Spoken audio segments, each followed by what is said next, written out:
bonjour à tous, bienvenue sur la chaîne de l'Examen Crypto. Nous sommes le mardi 14 mai 2024, il est 7h40 à l'heure à laquelle je fais cette vidéo.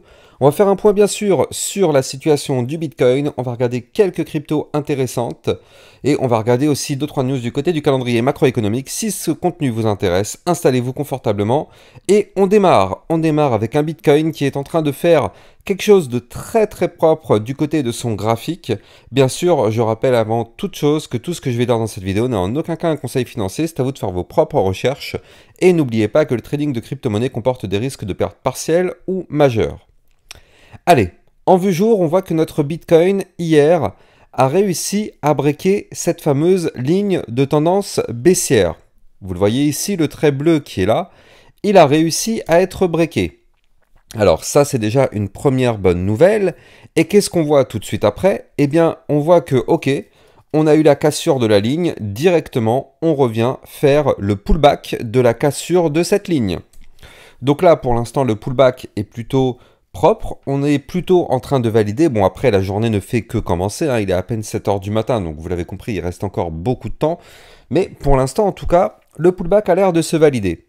Et là, qu'est-ce qu'on voit? On voit aussi que par la même occasion, on avait breaké la résistance des 62 231 $ ici, hier, on l'avait breaké. Donc ça aussi, avec la mèche qu'on a fait aujourd'hui, eh bien, on est déjà revenu le retester.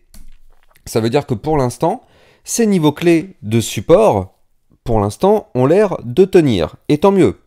Tant mieux. Parce que si ces supports arrivent à tenir, je rappelle que pour l'instant, au-dessus de la tête, on a la résistance des 63 264 qui pour l'instant nous a rejeté. On n'a pas réussi à la percer cette résistance et c'est bien dommage. Mais en tout cas, si jamais on arrive à valider le pullback, eh bien ça nous permettrait de revenir, retester et tenter de casser une nouvelle fois la fameuse résistance. Et cette fois-ci, soit on y arrive et tant mieux, soit on se fait rejeter et dans ce cas-là, malheureusement, attention, parce que si on se fait rejeter, ce serait pour revenir de nouveau rechercher les 62 231 $ zone de support, voire même, pourquoi pas, casser de nouveau malheureusement la ligne de tendance baissière par le bas et aller chercher le support majeur des 60 777, je rappelle, zone de point pivot qu'il ne faut absolument plus jamais reperdre. Maintenant, on voit que là, on n'a pas réussi hier à repasser au-dessus du ruban de moyenne mobile. C'est dommage, mais bon, déjà j'ai envie de dire, on a eu une très belle bougie, mais c'est dommage. Ça aurait été encore plus sympa si on avait réussi à récupérer le ruban de moyenne mobile, c'est-à-dire clôturer la journée d'hier au-dessus des 63 339 $. Ça aurait été un très bon indicateur parce que ça aurait voulu dire qu'on pète une résistance, la ligne de tendance baissière, plus la résistance des 63 264 et on repasse au-dessus du ruban de moyenne mobile par la même occasion. 4 beaux signaux intéressants sur le Bitcoin. Mais bon, malheureusement, on n'a pas réussi à récupérer ce ruban de moyenne mobile, du moins pour l'instant. Peut-être que ça pourrait arriver par la suite, on verra bien. On n'a pas de boule de cristal, donc on ne peut pas savoir. Il y a des personnes qui sont sûres et certains qu'on va casser les résistances. À chaque fois, moi, j'arrête pas de dire non. On ne sait pas si ces résistances vont être breakées ou pas. On espère bien sûr que ça va être breaké, mais personne au monde ne peut savoir. Donc moi, à chaque fois qu'une personne me dit non mais c'est sûr que ça va monter, je réponds à cette personne non, ce n'est pas possible. Et toutes les personnes qui me diront c'est sûr et certain que ça va monter, je dirais ne soyons pas sûrs, ne soyons sûrs de rien. On peut avoir des espoirs, des espérances, mais avoir de la sûreté, ça, par contre, en crypto-monnaie, c'est une erreur. Il ne faut jamais avoir de sentiment quand on est sur un marché financier. Il faut toujours avoir sur la table le scénario bull et le scénario bear. Comme ça, peu importe le scénario qui va se passer, on aura déjà un coup d'avance pour pouvoir anticiper ce qui se passe. Et comment réagir justement. Imaginons que là, notre Bitcoin, malheureusement, n'arrive pas à repasser au-dessus des résistances que je vous ai données et que malheureusement, il chute et qu'il perd les 60 777 $. Ce serait porte ouverte pour aller chercher, pourquoi pas, les 58, les 56, voire même les 52 000 $. Et là, tous ceux qui pensaient que c'est bon, c'était le bon moment, on allait pump to the moon, vont se retrouver en panique et malheureusement risquent de faire des erreurs, à revendre à perte ou des choses comme ça. Tout ça parce qu'ils n'avaient pas anticipé ce cas de figure. Donc là, en tout cas pour l'instant, c'est vrai que là, le Bitcoin nous commence à nous montrer des signaux de force qui sont un début. Hein. Attention, c'est pas quelque chose qui est vraiment carré là pour l'instant, c'est qu'un début de quelque chose. Pour qu'on puisse valider un début de retour en hausse, eh bien déjà, il faut récupérer déjà la résistance des 64 464 $ qui est ici, vous le voyez. Et surtout, moi, ce que je veux voir, c'est repasser au-dessus des 66 956 qui correspond à un niveau juste au-dessus du dernier point haut. Donc pour moi, c'est ça. Si on veut déjà commencer à parler de potentiel retournement bullish, eh bien, il est là, moi, mon niveau clé à surveiller. Là, tout ce qu'on a avant, c'est des bons signaux, c'est des choses plutôt intéressantes, mais ma confirmation, en tout cas, sera ici. Donc attention, ne soyons pas naïfs, c'est pas encore pour tout de suite, ça pourrait arriver, pourquoi pas, par la suite, on verra bien. Mais pour l'instant, en tout cas, on est en train peut-être de créer quelque chose, parce que je rappelle que là, on a un potentiel premier bottom, deuxième bottom, figure chartiste de retournement haussier, mais pour ça, on n'a pas le choix, il faudra breaker les 64 464. Donc ça va être notre niveau clé à casser maintenant si on veut reprendre de la force. Et on a fait la moitié du chemin déjà ces derniers jours, enfin surtout hier, mais pour l'instant, c'est pas encore gagné. Maintenant, je rappelle, on a toujours des bandes de Bollinger très resserrées sur le Bitcoin. Ça, c'est annonciateur de retour de volatilité, mais pas forcément tout de suite. On est en vue jour, donc vous l'avez compris, il peut se passer un long moment. Et je rappelle aussi pour pas mal de personnes qui ne comprennent vraiment pas ce que c'est que les échelles de temps, je rappelle que là, en vue 3 jours, mais ça se voit aussi dans d'autres vues, mais bref, en vue 3 jours, c'est le plus propre, on a un bull flag. C'est-à-dire que là, on a un mouvement entrant qui est haussier, puis un retracement sous forme de canal descendant. Ça, c'est un bull flag, donc c'est une figure chartiste de prolongation de la hausse. Maintenant, il faut bien comprendre que là, actuellement, vous le voyez ici, il y a écrit Bitcoin 3D. 3D, ça signifie 3 jours. Donc il y a des personnes qui disent « Oui, mais tu dis que c'est bon, mais il ne se passe rien du tout. » Il faut bien comprendre que de la vue 3 jours, c'est du moyen terme. Chaque bougie qu'on voit là sous les yeux est égale à 3 jours. Donc vous l'avez compris, pour déjà espérer valider quelque chose, il va falloir attendre un bon moment quand même. Sachant que là, on est à peine à la moitié du niveau à casser, sachant que le niveau clé à casser sera aux alentours des 69 000 $, et qu'on est en vue 3 jours, il peut se passer un long moment avant d'avoir un potentiel breakout. Et on ne sait pas d'ailleurs si ce breakout aura lieu. Je rappelle que on a une figure chartiste qui est en train de se former, qui n'est pour l'instant pas encore validée. On ne sait pas si elle va se valider, on ne sait pas quand elle va se valider, mais tout ce qu'on sait, c'est qu'on est en vue 3 jours, donc le mouvement prend du temps à se mettre en place. Il faut bien comprendre l'importance des échelles de temps. Je vous ai d'ailleurs fait une vidéo formation gratuite sur mon site internet. Vous tapez dans la barre de recherche sur mon site le mot-clé échelle. Vous allez tomber sur la vidéo formation gratuite qui vous apprend tout sur les échelles de temps. C'est vital. On ne peut pas se lancer dans le trading ou on ne peut pas être dans les crypto-monnaies si on ne comprend pas ce que c'est qu'une échelle de temps. Donc en tout cas, voilà, je tenais quand même à rappeler qu'on a toujours ce bull flag qui n'est pas annulé, qui n'est pas validé, mais en tout cas, il est toujours là en train de se former petit à petit, jour après jour. Eh bien, ça prend forme et on aura peut-être, dans les prochains mois, parce que là, chaque bougie est égale à 3 jours. Donc déjà, ce qui est sûr, c'est qu'on peut mettre minimum une petite dizaine de bougies avant d'aller chercher, pourquoi pas, le haut du canal. Donc déjà, une dizaine de bougies en 3 jours, ça fait déjà un mois. Donc bon, ne soyons pas pressés, laissons le temps de faire les choses et on verra si ça se valide ou pas. Maintenant, du côté du Bitcoin, qu'est-ce qui peut se passer aujourd'hui? Eh bien, souvenez-vous, hier soir, aux alentours de 18h, 18h30 je crois, je vous avais fait une vidéo pour faire le point justement sur le Bitcoin. Cette vidéo, vous la voyez, c'est celle-ci. Voilà, Bitcoin, on fait le point de fin de journée. Et dans cette vidéo que je vous avais fait hier, je vous avais parlé qu'il fallait s'attendre à un pullback. Je vous avais dit qu'il fallait s'attendre à un pullback, c'est-à-dire que là, on avait réintégré le range par le bas ici. D'ailleurs, on le voit avec mon indicateur qui s'est activé. Donc ça, c'est mon indicateur Alexa. Vous ne pouvez pas trouver cet indicateur actuellement sur le logiciel. Il n'existe pas, c'est juste pour moi, chez moi local. Je suis en train de le tester, c'est moi qui l'ai codé. Donc pour l'instant, c'est en mode alpha-bêta. Mais petit à petit, j'essaie de le peaufiner. Bref, on s'en fout. Nous, ce qui nous intéresse, c'est que là, ici, on avait réintégré le range par le bas. Souvenez-vous, hier soir, je vous avais dit, moi, je m'attends à un pullback pour revenir retester ce bas du range, vu qu'on l'avait réintégré, et bien du coup, je m'attendais à un retour sur le bas du range. Et c'est effectivement ce que nous a fait notre Bitcoin. Vous le voyez, on a réintégré ici par le bas, on a eu un début de mouvement haussier, et là, on est revenu retester notre bas du range. Donc là, effectivement, ça, c'est validé, parfaitement validé, on le voit, hein, déjà, première bougie, on est revenu toucher, ça tient. Deuxième bougie, ça tient. En plus de ça, juste en dessous, je vous avais dit, on a la moyenne mobile, c'est la combien celle-là? La moyenne mobile, 50 périodes qui permet de supporter le cours. Donc ça, c'est plutôt pas mal, avec un bas de range ici, zone de support, à 62 160 $. Donc là, pour l'instant, on voit que ça tient parfaitement. Et donc justement, si ça tient, eh bien l'idée, c'est de retourner chercher la résistance qui nous a rejeté pour le moment, donc les 63 264, et cette fois-ci, revenir avec de la force et tenter sa cassure par le haut pour aller chercher tout simplement le haut du range aux 64 009 $. Et si on break cette résistance des 64 009, on pourrait revenir chercher justement, moi, mon niveau clé que je vous avais donné tout à l'heure, les fameux 64 464, qui, je le rappelle, est la ligne de coup d'un pattern en cours de formation en double bottom. Donc si on veut reprendre un début de force, il va falloir déjà commencer par breaker ces fameux 64 464 $.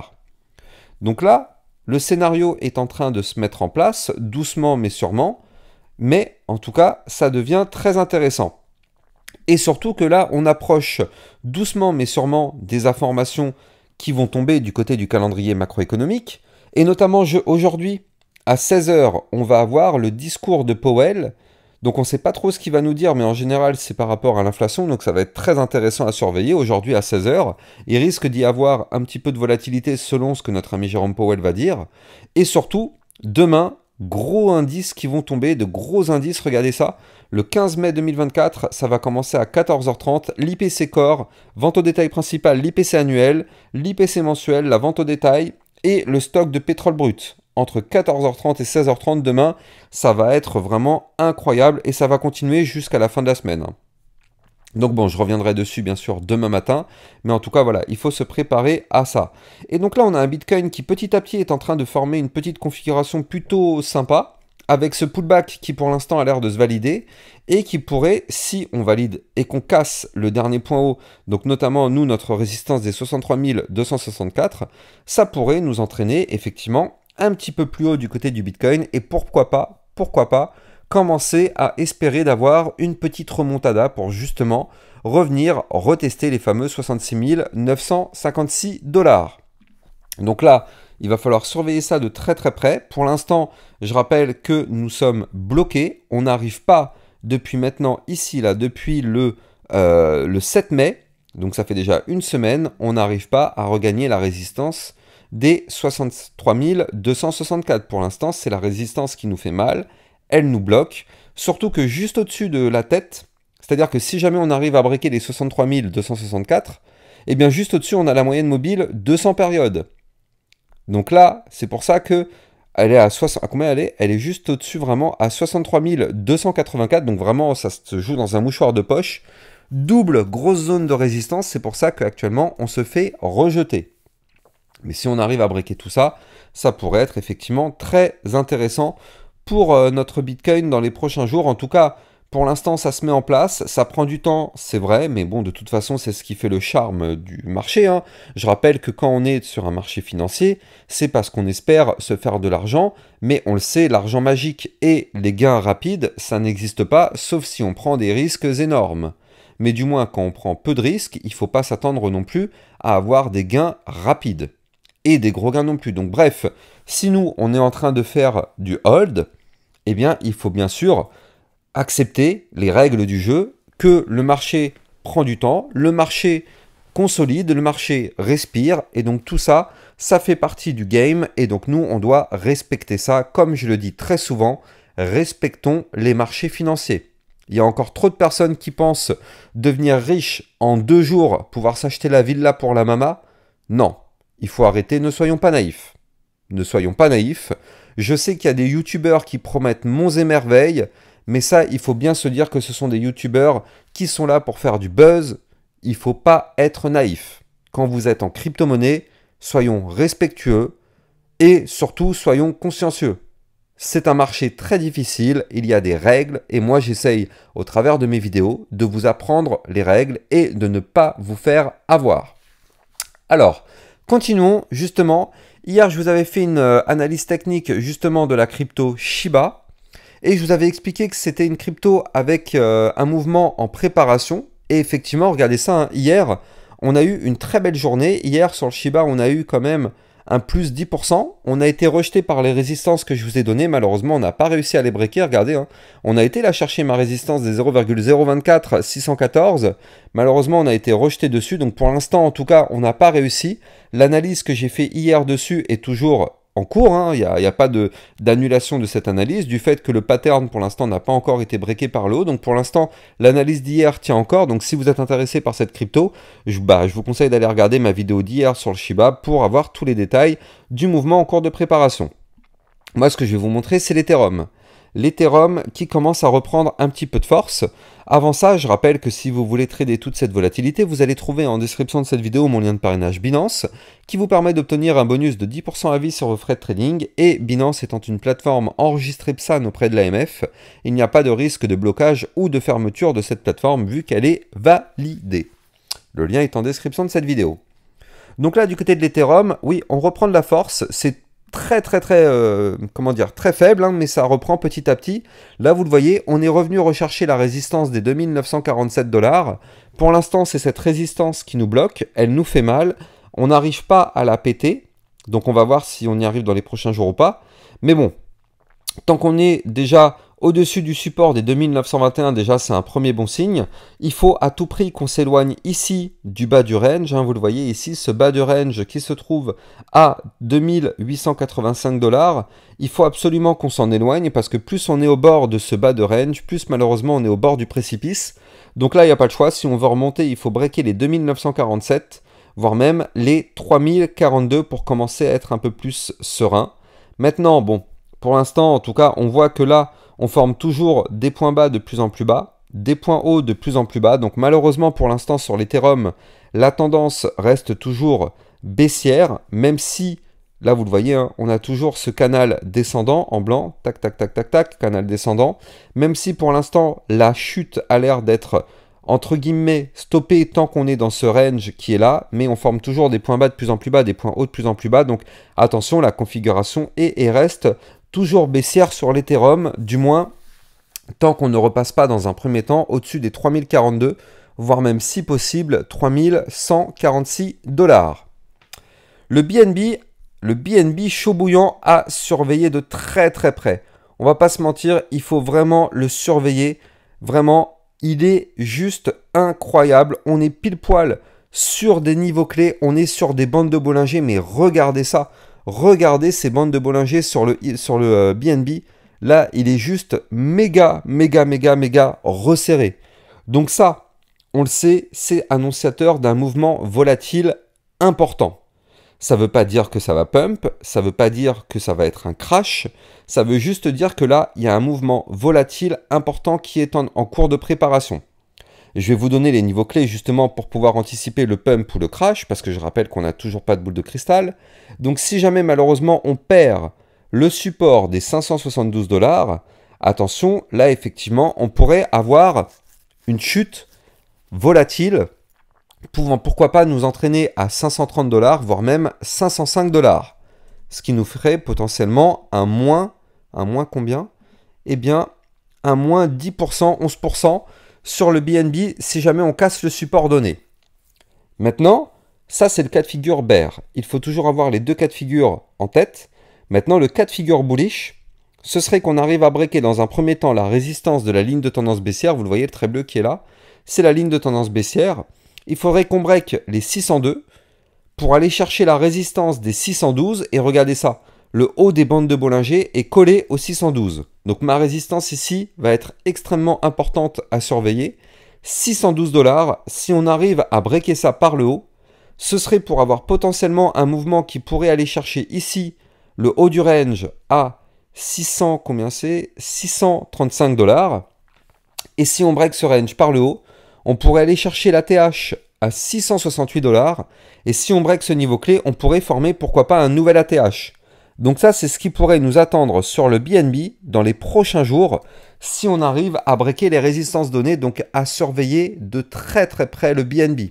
Vraiment, là, c'est hyper impulsif le mouvement qui est en train de préparer. On espère vraiment que ce sera un mouvement haussier, mais on va le surveiller de très très près. Alors, on va faire un point aussi sur deux crypto-monnaies de l'intelligence artificielle. Donc la première, ce sera la crypto Fetch. Je rappelle aussi au passage que j'ai un Twitter sur lequel je vous diffuse plein d'informations, plein de news. D'ailleurs, hier, ça m'a fait rigoler, je voulais partager. On a même les cartes Pokémon qui sont contrôlées par le FIS, enfin qui sont imposées, je voulais dire. Moi, ça m'a fait rigoler. C'est quand même juste incroyable parce que franchement, souvenez-vous, quand je vois ça, aujourd'hui, ce sont des cartes qui ont pris de la valeur. Eh bien ça, maintenant, il faut le déclarer au fisc. Et il y a des impôts à payer en cas de revente. Enfin, moi, je trouve ça juste hallucinant en France. Hein. Le nombre d'impôts, de taxes dans tous les sens, franchement, c'est juste incroyable. Sur des trucs vraiment qui n'ont pas de sens. Franchement, taxer des cartes Pokémon, sérieux, quoi. Dans quel monde on vit? Enfin, bref. Ça me fait rire, mais j'avoue que c'est quand même un peu usant à la longue. Bref, en tout cas, sur mon Twitter officiel, je vous diffuse plein d'informations, plein de news, plein d'alertes, tout ce que vous devez savoir sur l'univers crypto-monnaie et l'univers financier en général. Vous allez trouver ça sur mon Twitter officiel, le lien est en description de cette vidéo. Et n'oubliez pas de liker, commenter, partager au maximum. Alors comme je vous l'ai dit, du côté de la crypto Fetch, ce qui est bien, c'est que là pour l'instant, on est en train de faire des points bas de plus en plus haut.